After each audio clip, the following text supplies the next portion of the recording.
My father taught me many things. He taught me to love the smell of fresh cut wood, the feel of tool in my hand, to create useful and beautiful things.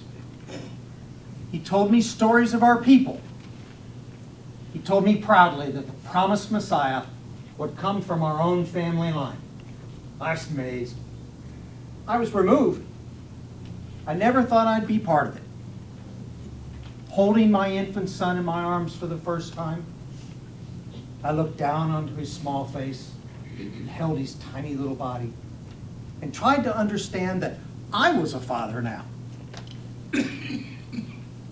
This baby would become a man, and I would be the one to teach him. I would tell him stories. I would tell them differently, for I was no longer removed in any way. The stories would be about him.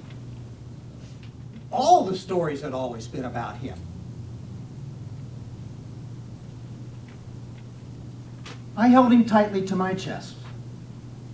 He was so small, so much on those infant shoulders, swaddled and covered in bits of hay. It was hard to make sense. When Mary came to feed him, it was hard to let go.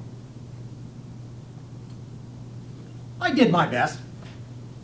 I wasn't perfect. One day, when Jesus was about 12, Mary and I accidentally left him in Jerusalem. When we'd realized our mistake, we were frantic.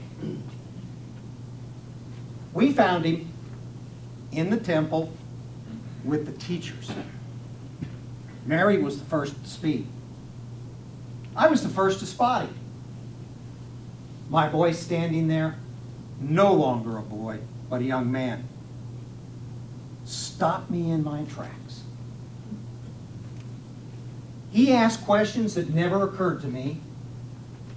He gave answers that healed a part of me that had been broken for a long time. He was my son, but he was more than that. I had known who he was, but I had not fully understood who he was. My son was the old stories. Yes, and he was telling new ones.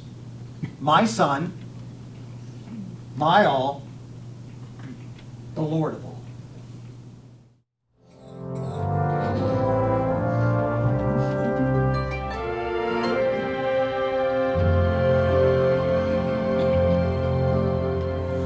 Gentle Mary laid her child lowly in a manger. There he lay, he undefiled, to the world a stranger. Such a babe in such a